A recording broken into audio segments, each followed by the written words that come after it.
So you're just bombarded with symbolism of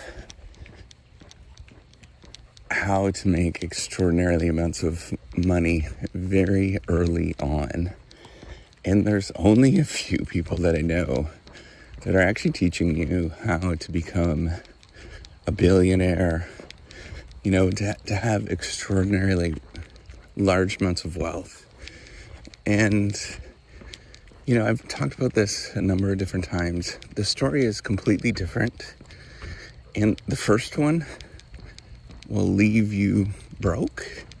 The second story that I'll say will leave you with substantial amounts of money and security and peace of mind and very little stress. Compared to the first one. So the first one, it's a story that you want to make money, right? Or you want to become wealthy. This is what almost everybody does. You want to become wealthy, you want to make money, and you go online and you type that in. And the very first things that will pop up will be stories about how people either made extraordinary amounts of wealth today. It's on social media platforms where they became famous, or cryptocurrency, or any number of different things. And these algorithms serve you up these things because that's what people search for and that's what they find interesting. That is what the vast majority of the public looks up. And that is what's often sold, and that's what people believe. The second story is far different, and it is extraordinarily boring. So nobody searches it up, and nobody really cares about it, but it will at least get you into the millionaire status. I genuinely believe that for most people. Or if you're extraordinarily lucky, it will be billionaire status. And I think some people will actually get there. And the story goes like this. The story is very simple. You get a good, solid education that is from a reputable university that you can afford. And it might stretch a little bit, but it's within a domain that most people would recognize that it's legitimate and is a solid domain. It tends to be things like, it might be things like nursing. It might be things like becoming a physician, being an engineer, being an accountant, like really boring things that nobody really cares about, right? Or it might be getting an HVAC certificate, a heating and air conditioning certificate, really boring things that nobody ever cares about. And what it requires you to do is two things. And the pattern is always the same. And it's in two different domains. The pattern is ignore what other people are thinking of you, and then reinvest all of the extra that you have left over into things that will go up in value. And you do that for a very long time. That's the two activities that you do. You ignore what other people think of you. And I'll tell you why in a minute. And you reinvest in things that continue to go up in value over time, or that give you value over time. And you do this. This is where the luck comes in. If you did this, for sure, in most people's home, the majority of the people that do this will probably become a millionaire with very high chance. if you do this and you live a long time and you have a healthy life, I mean, you probably live until your 90s. You live until you're into your hundreds. You likely have a high probability of becoming a billionaire at that point. So, the thing that is going to be tricky. So I actually, because I'm a business professor, I run into people that actually, have substantial amounts of wealth to their name. They, or have high potential of actually doing that. Probably more than the average population. It's just, that's what ends up happening. And I can tell you this is exact same behavior that happens for most people that I ever run into. I've never really met. I've heard mythical stories about people who have become, billionaires or millionaires on cryptocurrency. Never met a single person that actually has. And I've never met a single person, and, I know probably people that are relatively famous, that have become extraordinarily wealthy because of their fame. I am probably at this point on social media, probably one of the most active people, and a lot of people probably do know me. I'm going to give you an estimate of how much money I actually make per month off of this, like $100, if I was to do this full time. So I'm not going to get wealthy off of these activities, and the people I know are not going to get wealthy off of these activities. Those are pipe dreams that people dream up, and they're stories and myths that are often told. The true behaviors is this ignoring what other people think and reinvesting for a long time. And these behaviors play out in two ways. The ignoring is you have to be able to live far below your means, and that's often very difficult to do. And then the other thing that you end up having to do is to make choices that other people are just not going to see. They're not going to understand, and you're going to be, 20 or 30 years out in how they see the world. I think most people, it's fairly good evidence at this moment, are relatively what's called myopic. They look at the here and now, and that includes everybody, includes myself. We like to look at the here and now rather than into the future. And the other thing to remember is that doing things that will help you out are often strange in much of our society. Living below your means, living in a smaller home, having cars that are old or non-interesting. Perfect example of this. So right now, it is culturally acceptable to not like Tesla. And the value, so it's 2025, there was a whole stink, and the value of Tesla is depreciated quite a bit because nobody likes it in popular culture. So this is a moment where you stay and you look and you say, this might be an investment opportunity for me to buy a cheap used car that is undervalued. Maybe, it might not be, but that is the thought process, is where you stand up and you say, well, I'm going to try this. The second thing that's extraordinarily important, and you can't just do, and I think that's why people often get messed up, is they do that one particular thing, is they ignore the outside world, which is a perfectly healthy behavior.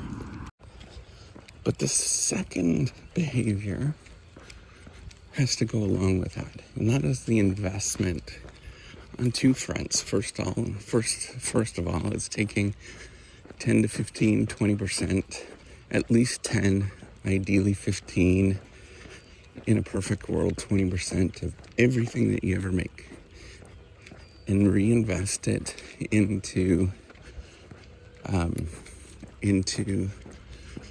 index funds, mutual funds, really boring long-term investments that just kind of go up over time and do that for a long, long time. And they're going to be boring. Nobody's really going to care about them. And you do that for extraordinary amounts of time. Just doing that alone will make you a lot of money. And investing a little bit in protecting that wealth through mechanisms that protect it. Different insurances and those kind of things that are relatively simple, nothing straightforward. If somebody's trying to talk you into something and your spidey sense goes up, just ignore it, because it's likely some sort of scammy thing.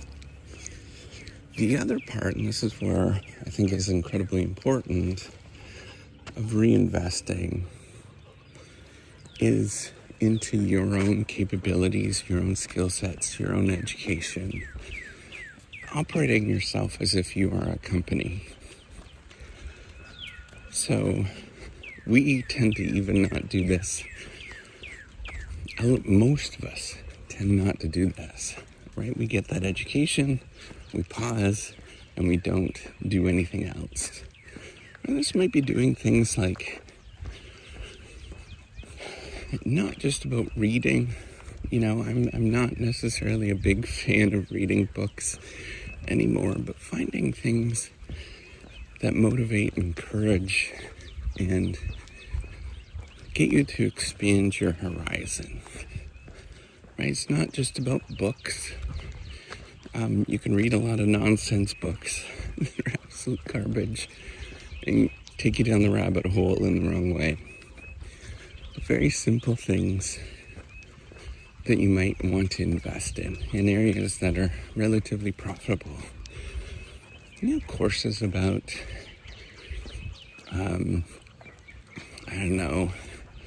accounting, personal accounting, courses about,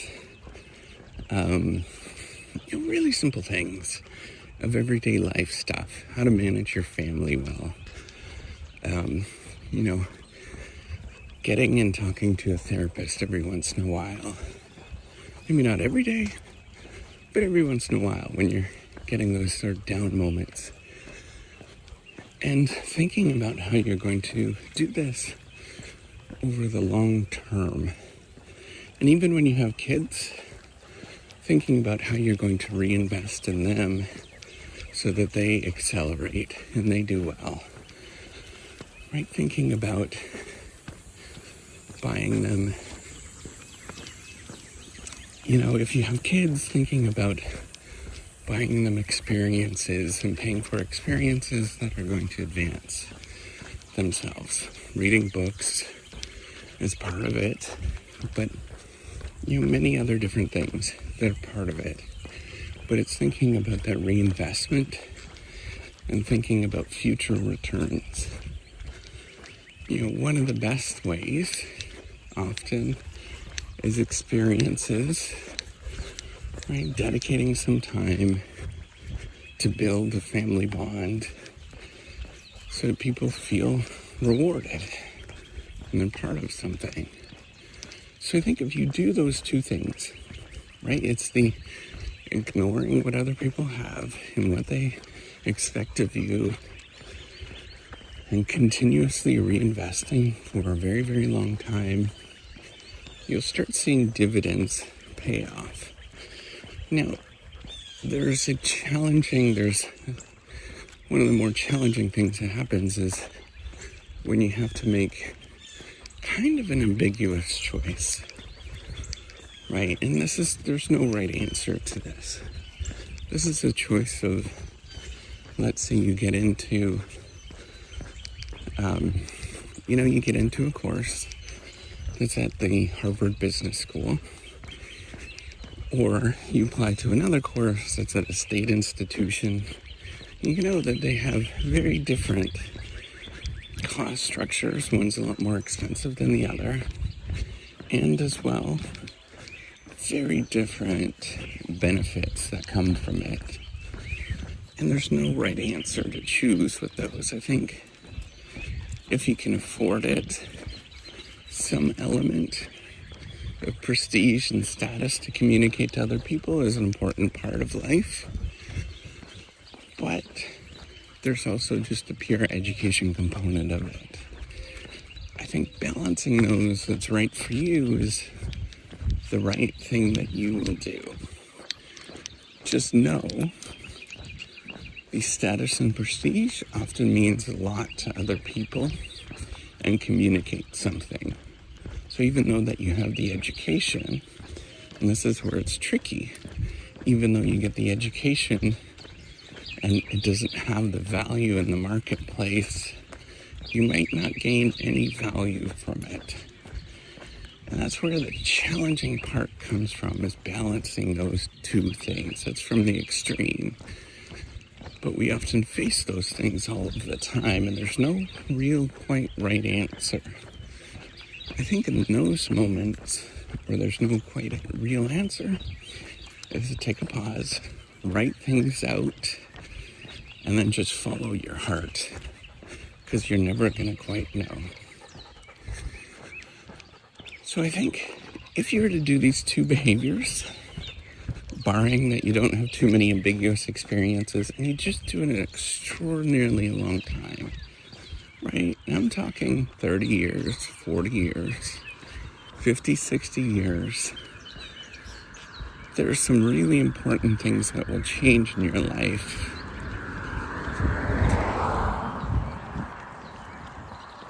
But the challenge with all of this is that it's so difficult to do. It's so painful to do. Very few people actually do it. And I'm getting of the opinion at this moment, and I don't know, I don't have good evidence for this. I think that there's an evolving sense of evidence for this, is that those tend to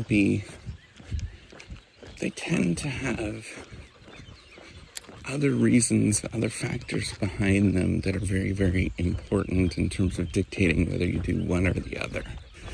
You know, factors like genetics or your family upbringing, culture of your family, those kind of things. But if you do those two practices and you do that a long time, good things will happen. And I encourage you to try to go for them if you listen to this. The only thing I could do is provide a little bit of information. I'm not sure how many people will actually abide by it, but I can provide a little bit of information on how to actually do it, and just keep repeating day in and day out. It's like what you see that I do on all of the social media. Right, I'm on YouTube now probably for 7 years, 8 years. I think it's 8. Podcasts and all these kind of things, and I do it every single day. I know at any given moment, it doesn't really add up to anything, but it's an investment into my future. And it's these little tiny, tiny investments where I'm pulling away from today and the pleasure of today for some benefit in the future, which I don't quite understand. And in order for me to do that, I have to ignore people and what they think about me, which is very difficult for me to do. But at the same time, continue to reinvest into these long-term benefit things that I don't quite understand at this moment. And that's it. All right. Take care and have a wonderful day.